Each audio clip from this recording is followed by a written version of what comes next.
Chris, No Man's Sky is being investigated by the Advertising Standards Agency for deceptive advertising. And the things that they have pinpointed as being deceptive were their claims of being no loading screens, convoys traveling between stars, and warring factions, which don't happen in the game. I played through and did pretty much everything you can in the game except get to the center of the galaxy, but I cheated myself and watched a YouTube video, and it showed what happens, and basically the game restarts. And that's the day that I took it and traded it in. You're like, okay. Right. So as I was talking before, whenever we were recording it with the wrong mics, the way I judge a game's value is how much time do I get out of it versus how much money I spent on it. So I spent $60 on the game at launch and probably played for about 40 to 60 hours. So you're looking at close to $1 an hour's value of entertainment. If we take a minimum wage view of it, and like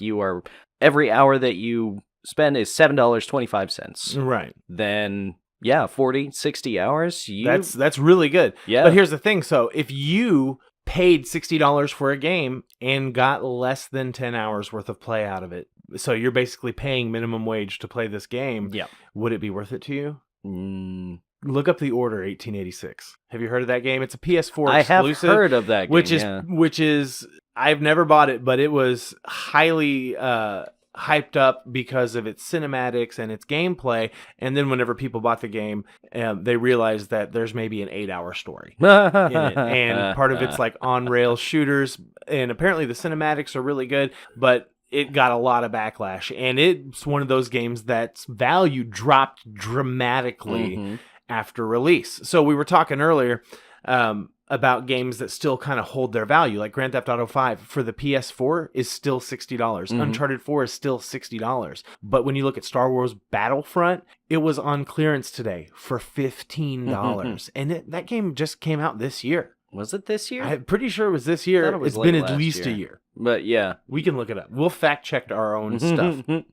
But so what do you feel about No Man's Sky being kind of tapped for deceptive advertising? Do you think that could be the end for them as an indie developer? Well, okay. So the thing is about deceptive advertising, you can say things that aren't necessarily true and still make your games. Peter Molyneux built his entire career doing that. Fable 2, Fable 3, all three of those games November 2015, Star Wars Battlefront, so it still has been less than a year. Yeah, still less than a year. And it's down to $15 on clearance. Yeah, and I mean, it's pretty bad, though. I never played it. It's not into those games. It's online exclusive, so, I mean... Yeah, no single-player story. Yeah, no single-player story at all. You can't... You can kind of do couch co-op on it, but whatever. Why? Yeah, it's not great. It's not Nintendo. I bought that shit full price. Ooh. And I felt terrible about it.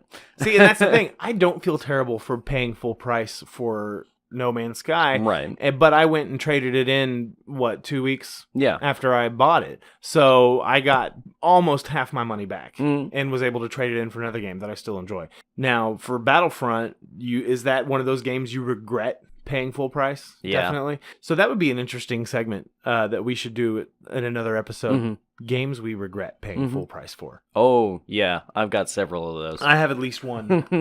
All right. We'll mark that down and talk about that some other time. But like what I was saying about Peter Molyneux and Lionhead Studios, though, Lionhead Studios, within the last year, closed its doors. They are no longer making games. They were in the middle of producing another Fable game. This one was like a MOBA, basically, though. Oh, God. Yeah. It's a 1v4 MOBA.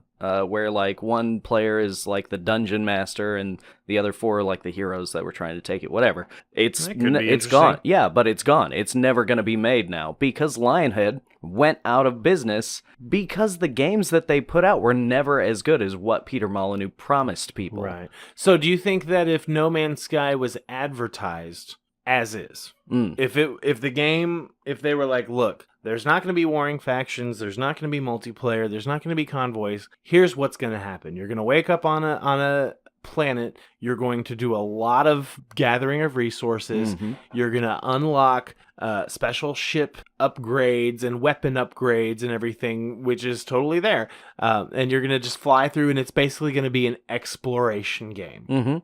And that's pretty much going to be the meat of it. Now, whether you're going to like it or not, that's for you to decide. But here's what the game is. Maybe it wouldn't have had a $60 price tag, which would probably have been better. But at the same time, it definitely wouldn't have gotten as much backlash if they were just honest about what the game was. But that's the problem, is that they weren't. They weren't honest with us. Exactly. The community. And so now, like, this is only the second game they've ever put out. They put out some, like, racing game, I think.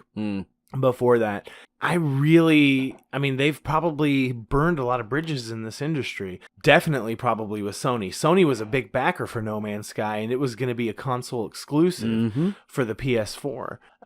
Do you think they would get into bed with Hello Games now? I mean, even the CEO of Sony Entertainment kind of threw Sean Murray under the bus. And he's like, he's an indie developer. I mean, I like the game, but maybe he went about it the wrong way. And they've been real quiet since. You haven't heard them come out a lot and say things about the game. They released a patch, and they didn't really kind of go into any detail about it. And they said for a while that there would be no paid DLC, and then they kind of went back on that. But at this point, I mean, is anybody going to play? Nobody would pay for DLC for that game now. The numbers of people playing have dropped dramatically. I think, what is it? The game, did you hear about the game Evolve? Yeah. That game was pretty hyped up, and it's one of those that just kind of fell off the map super quick.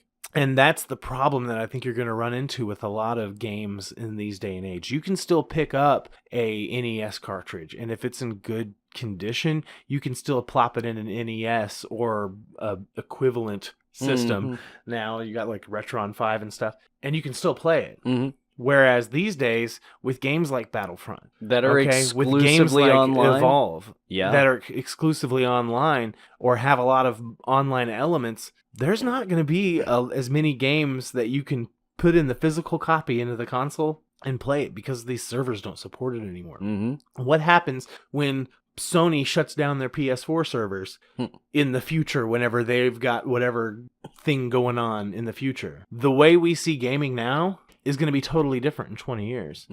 And that's kind of a scary thing, because you can go back to these retro systems that didn't have patches and they didn't have DLC. You just bought the cartridge and that was it. And that was the game. Or PC gaming back in the day before internet, you could buy like expansions, but you still had to have the original game. So I mean, that was DLC back then, but you didn't download it. It was just expansions. But you're not going to have that anymore. And you're going to have games that are always online. You're going to have games that have no single player. You're going to have games that must connect to the internet to their server in order to play it, which, hey, 10 years, 15, 20 years from now, those servers may not exist.